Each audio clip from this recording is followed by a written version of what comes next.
Olá, amigos do Jornal Candeia, tudo bem com vocês? Hoje estamos aqui, eu, Robertinho Coleta e o Alcir Zago, direto dos estúdios da Candeia TV, para conversar com o psicólogo clínico, o Fábio Paulino. Ele que atua aqui em Bariri, na clínica Nutribem, e aceitou bater esse papo com a gente para falar um pouco a respeito de como manter a saúde mental nesses tempos da pandemia do Covid-19 ou do coronavírus aí, né? Bom, primeiro eu vou ver se ele está me ouvindo bem, cobrar um oi dele. Tudo bem, Fábio? Tá me ouvindo bem aí? Robertinho, eu estou ouvindo bem sim vocês, pessoal. Boa tarde. Tudo bem? Tudo bem sim. Tá certo. Obrigado por ter aceitado conversar com a gente, tá bom? Imagina, é um prazer. Então, bom, vamos lá. A respeito desse assunto, então, da pandemia que nós estamos vivendo aí, do Covid-19 ou do coronavírus, como que as pessoas podem fazer para manter a saúde mental nesse período, né, de isolamento social e também essa tensão permanente que é a questão de poder pegar esse vírus, né, de se contaminar? Certo. Roberto, psicólogo é um pouco chato, né? Então, eu não vou vir com, por exemplo, com fórmulas mágicas, porque eu penso que cada pessoa tem um sofrimento muito particular, né? Acho que essa pandemia ela acaba afetando a gente em diversos segmentos da nossa vida, né? No convívio social, na ocupação profissional e nessa questão da saúde mesmo, né? Que acho que é o que acaba pegando mais para o pessoal.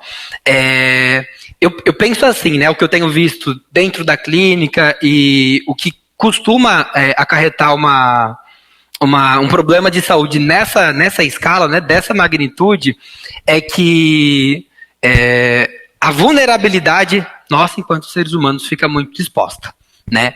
Então, segue-se uma linha de raciocínio de que quanto maior o meu sentimento de vulnerabilidade, é mais fácil que eu me sinta ansioso, que eu tenha algum problema com a minha saúde mental, né? Então, seguindo essa lógica, eu gosto de trabalhar com exemplos. Então, vamos supor assim, o ser humano não gosta de ter a sua vulnerabilidade exposta, né? Causa ansiedade, desagradável. Então, vamos supor, Fábio, eu não fico tão confortável assim com entrevistas, né? Então, vocês podem até perceber que eu talvez esteja um pouco desconfortável, né? Um pouco travado ainda. O meu impulso inicial, pensando em preservar, né, essa questão da vulnerabilidade, de eu não ter um contato com ela, seria o quê? Recusar. Eu poderia dar uma ótima desculpa, Robertinho, olha, hoje à tarde eu tô cheio de pacientes, não vai dar para eu falar com vocês, mas eu agradeço. Isso faria com que eu não tivesse contato com essa possibilidade, né, de eu ter minha vulnerabilidade exposta. O que seria essa exposição? Eu falar alguma besteira, alguém falar, nossa, pô, esse cara não sabe o que ele tá falando, isso poderia ser uma certa ameaça, entre aspas, para mim. E se eu não tivesse tomado contato, por exemplo, com isso, eu poderia simplesmente ter seguido minha tarde normalmente sem ter conversado com vocês, né?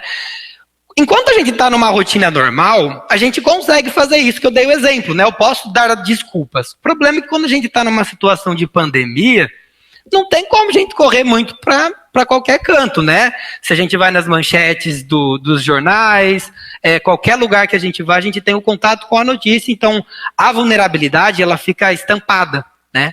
Então, naturalmente, muitas pessoas têm se queixado, né, de sintomas, né, de sentir ansiedade num nível um pouco maior do que costumavam sentir, né, anteriormente.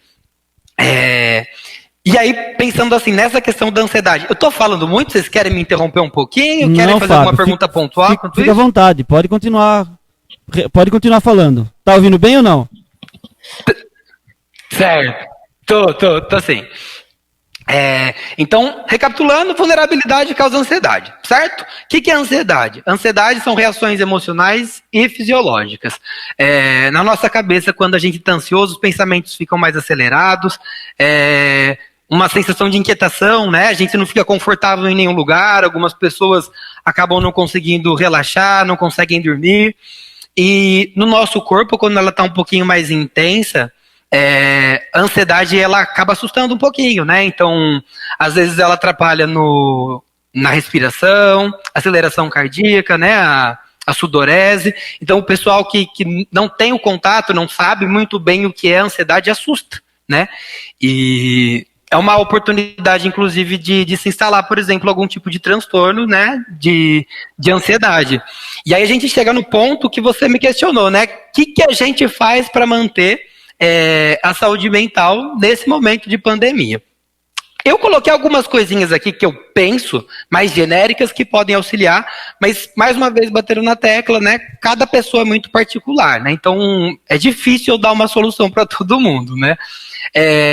A primeira coisa, acho que assim, talvez esteja até um pouquinho batido, né, mas o exercício físico, feito em casa mesmo, né, existem algumas alternativas, além de nos proporcionar o prazer, porque ele faz com que, né, o nosso organismo ele tenha um índice maior de dopamina, de serotonina, de endorfina. Então isso organicamente causa uma sensação de bem-estar maior, né? Então, já que a gente está ficando mais em casa, né, a maioria das pessoas, o exercício poderia ser uma boa forma de ter um ganho, né, na qualidade de vida. Não só na saúde mental, mas também na saúde física, né? Naturalmente eu me sinto talvez eu me sinta mais seguro, né? Existem as recomendações, né, da OMS, de que é importante que a gente se alimente bem, de que a gente se exercite. Então, a partir do momento que eu me sinto, né, que eu sinto que eu estou cuidando da minha saúde, eu me sinto talvez até mais seguro para lidar com uma eventual um contágio ou uma possibilidade de contágio. Meditação é algo que eu particularmente gosto, né? Eu uso na minha vida pessoal, uso no consultório, né? Em alguns casos. E quem já se beneficia da prática, eu penso que pode ser algo que venha a somar. Quem não conhece, acho que é uma boa oportunidade para ir atrás de conhecer um pouquinho mais, né? Se alguém precisar de alguma recomendação, né, eu deixo em aberto, né? Estou à disposição para dar qualquer tipo de indicação. E acho que o cozinhar, né, são todas coisas que estão relacionadas a estar no contato com o presente. Porque que acontece? Os pensamentos ansiosos, eles sempre estão no futuro, né? Então, a gente está numa situação de pandemia. E é claro que isso causa ansiedade, né? Dificilmente você vai encontrar uma pessoa hoje que está 100% tranquilo, seria até estranho. Mas o que deixa uma pessoa num nível de ansiedade alto, a ponto de desenvolver um quadro clínico, são pensamentos no futuro e catastróficos. Por exemplo, eu vou morrer, minha família vai morrer, eu vou ser demitido e nunca mais vou conseguir um emprego, agora minha vida nunca mais vai voltar ao normal. Então são suposições sobre o futuro 100% negativas, onde a pessoa não consegue se ver como capaz de lidar com o problema e não enxerga outras possibilidades, né? Então, naturalmente, quando a gente está enxergando todo esse futuro super catastrófico, né, a gente vai ter uma reação de ansiedade, né? Uma reação natural, inclusive, do nosso corpo. Se eu estou fazendo alguma coisa que me prende no presente, como um exercício, como uma meditação, e minha atenção está nesse momento, no aqui e agora, então ela não está no futuro. Se não está no futuro, não há índices de ansiedade tão alto. Vocês conseguem entender quando eu falo dessa forma ou estou falando grego? Não, perfeitamente, Fábio. A gente entendeu perfeitamente seu raciocínio. O Alcir tem uma pergunta para você, pode fazer, Alcir. Mas, viu, Fábio, nesse embalo do que você está colocando, o que a gente percebe é uma mudança significativa na rotina das pessoas. De repente, você vai no supermercado, que era uma coisa tão fácil de fazer, de repente tem uma fila no supermercado. De repente, os filhos que eram para estar na escola não estão dentro de casa. De repente, você liga a televisão no horário do futebol, da novela, não tem o futebol, não tem a novela. Realmente foi uma mudança muito abrupta na vida das pessoas. E é isso que causou, acho que causa esse certo desconforto. E acho que dentro dessa linha do que você está colocando, como que as pessoas têm que fazer para superar essa mudança abrupta de rotina? Alcir, eu penso assim, há um processo até de luto, né, em relação à perda da rotina que existia antes, né, então, eu tô acostumado com o modelo, né, o futebol às quartas-feiras, eu gosto de futebol, né, então, é uma questão até meio ritualística, né, chegou na quarta-feira, a gente vai assistir futebol, tem o pessoal da novela, né, os filhos em casa, é uma mudança de dinâmica, tanto a nível familiar, quanto a nível pessoal, muito grande. Os papéis sociais, né? Então, imaginar uma pessoa que trabalha numa loja de roupa, que em Bariri todo mundo se conhece, né? Então, o João da loja X, e aí o João da loja X não tá na loja X, tá em casa, né? Então, a identidade profissional também acaba sendo meio perdida nesse meio tempo, e gera uma angústia, e eu penso assim, Elcir, é meio que improvável que a gente consiga passar por isso sem nenhum tipo de desconforto. Porque a gente está saindo de uma zona de conforto total, a gente está acostumado com uma coisa que era sempre no automático, né? Eu nunca precisei me preocupar, por exemplo, que eu vou fazer se meus filhos ficarem em casa? Nem passa pela nossa cabeça. E quando a realidade ela é totalmente diferente do que a gente planeja, é compreensível que a gente tem algum tipo de sofrimento, né? Então, o que a gente tem que pensar esse sofrimento, ele é normal, ele está dentro do que é esperado para a situação, ou ele está beirando um nível que seja doente, né, patológico, é algo que está realmente mexendo na minha saúde mental. Eu estou, por exemplo, tendo problemas consideráveis no meu funcionamento, fora os impedimentos práticos, porque se sim, entender o que, por exemplo, esse tempo mais em casa, sem tanta coisa para fazer, o que ele tem feito para torturar tanto, né? Antes da pandemia, muitas pessoas já tinham muitos problemas que não eram bem resolvidos, né? Então, às vezes um trauma do passado que nunca foi conversado, um término de relacionamento que foi tocado com a barriga e nunca se procurou entender. Então, como a rotina da nossa vida às vezes é tão corrida, a gente não para pensar em nós mesmos, né? E então, às vezes a pandemia ela só está fazendo aumentar esse contato. Como a gente faz para lidar com isso? Eu gostaria muito de ter uma resposta pronta, né? Eu acho que o primeiro passo é a gente aceitar que a nossa realidade é essa hoje, né? Aceitar não é gostar, não é falar, putz, que bacana, tô enfiado em casa, não vou poder fazer isso, não tenho condições de cuidar dos meus filhos, mas eu vou dar um jeito,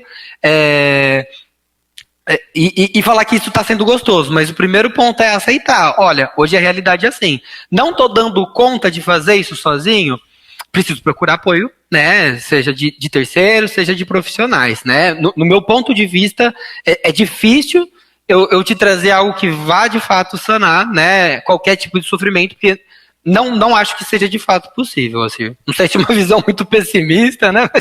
Você comentou bem sobre a vulnerabilidade, sobre toda essa questão que a gente entende como moderada. Mas quando a pessoa que está nos assistindo agora, ela está se sentindo num ponto que ela está desconfortável com isso, ou uma pessoa próxima a ela já está vendo, fulano não está bem, ele está começando a ter um surto ou algo parecido.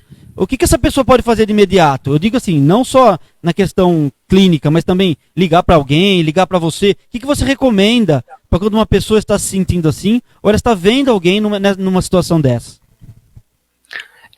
Eu penso assim, Roberto, quando a gente olha para nós mesmos e não encontramos recursos para lidar com a situação que nos causa sofrimento, procurar formas de resgate, né, pessoas externas que possam auxiliar, pode ser uma medida que ajude. Porém, acho que a gente tem que tomar cuidado onde a gente vai buscar esse apoio, né? Então, se eu for procurar conversar com um amigo que às vezes está mais ansioso que eu, talvez ele seja muito mais um gatilho do que uma coisa que vai me confortar, né? Então, saber onde eu vou procurar apoio, né? Acho que a evitação de gatilhos também, né?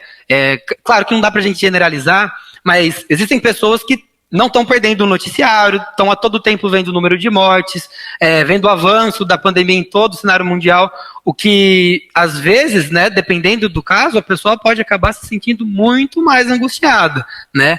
Então, acho que reduzir o contato com informações desagradáveis pode acabar ajudando, procurar apoio de pessoas próximas, né? Aquelas estratégias que a gente conversou antes, sobre tentar fazer um exercício, tentar comer alguma coisa gostosa, tirar a atenção do futuro catastrófico e trazê-la para o presente, e caso de fato a pessoa esteja com um sofrimento que não está sendo suportado, procurar apoio profissional, porque saúde mental é uma coisa séria como a saúde física, né? Então, se a gente tem um problema, tá com uma dor de cabeça muito forte, tem alguma coisa que não está resolvendo em casa, a gente tem que procurar um profissional. Tá bom. Mais alguma coisa, senhor? Tem mais uma pergunta para o Fábio. Ô Fábio, como que você acha que vai ser o comportamento assim geral das pessoas após essa pandemia? Porque hoje, na verdade, o que uma pessoa faz repercute positivamente ou negativamente em quem está do lado, do terceiro, vamos chamar assim, né? E, então eu tenho que usar uma máscara, eu tenho que fazer uma higiene, eu tenho que evitar ser contagiado e contagiar outras pessoas. Isso está um grau de dependência muito grande entre uma pessoa e outra. Como que você acha que vai ficar esse relacionamento humano a partir de quando essa pandemia deixar de preocupar tanto, haver a liberalização novamente aí do comércio, das escolas, igreja e etc.?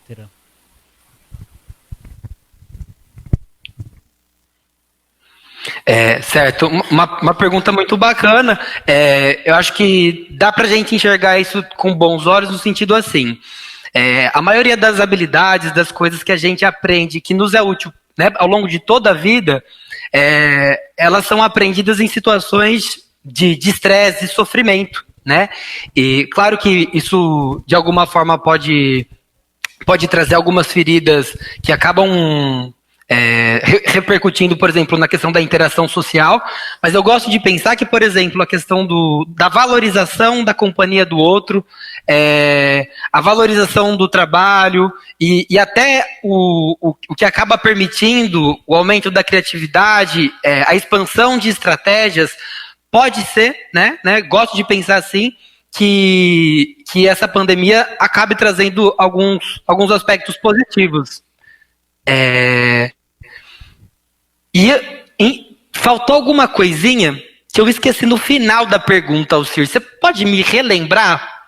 Ou eu respondi o que você perguntou? Não, respondeu sim. Essa questão da dependência hoje de uma pessoa em relação a outra por uma questão básica de saúde pública.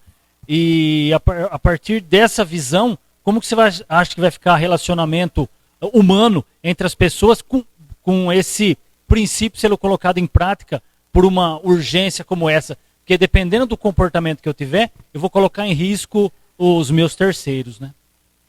Deu uma cortadinha. Você se refere ao presente, Alcir? Ou você pensa no futuro? Pós-pandemia, Fábio.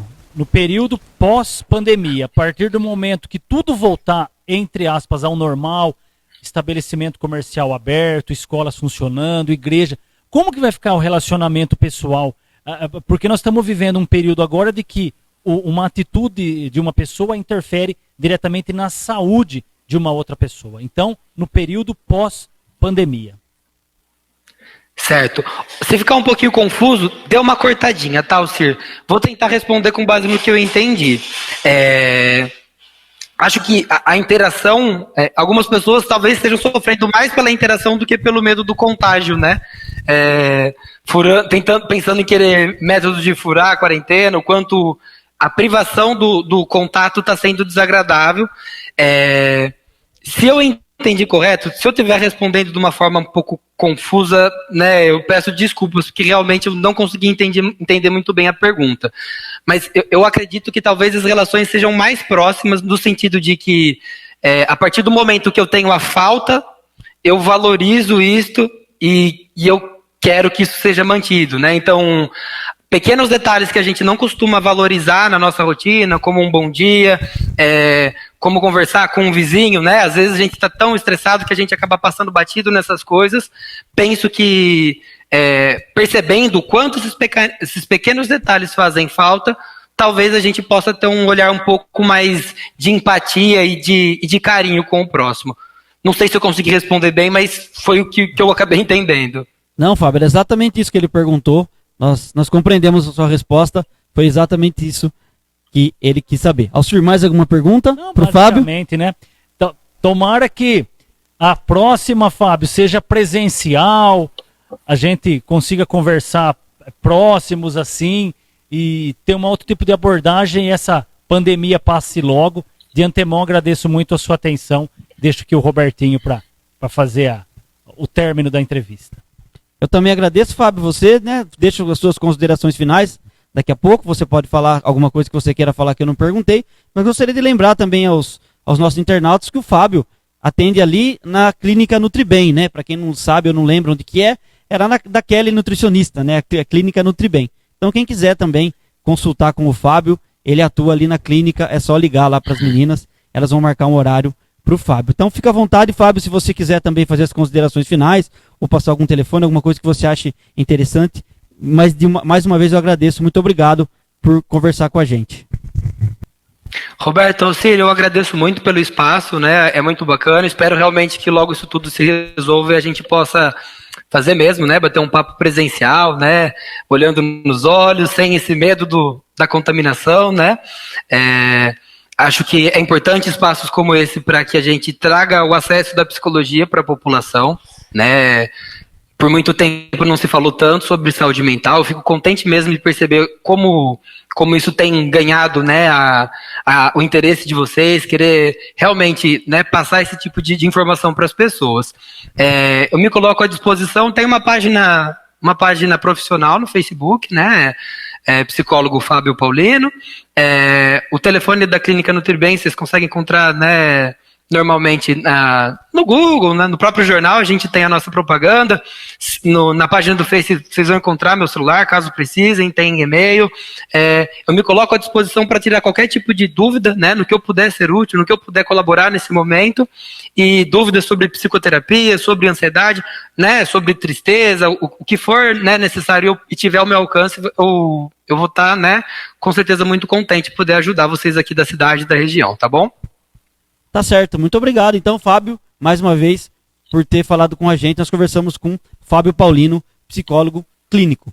Então, também obrigado a você que assistiu a gente nessa live, né? Esperamos que você se sinta mais calmo se estiver nervoso, ou enfim, poder ter esclarecido nesse momento que a gente passa, nessa pandemia do coronavírus. É bom manter a saúde mental também, além da saúde física. Não é isso? Então, muito obrigado por você que assistiu, com imagens de Giovana Felipe, Robertinho Coleta e Alcir Zago, para o Facebook do Jornal Candeia.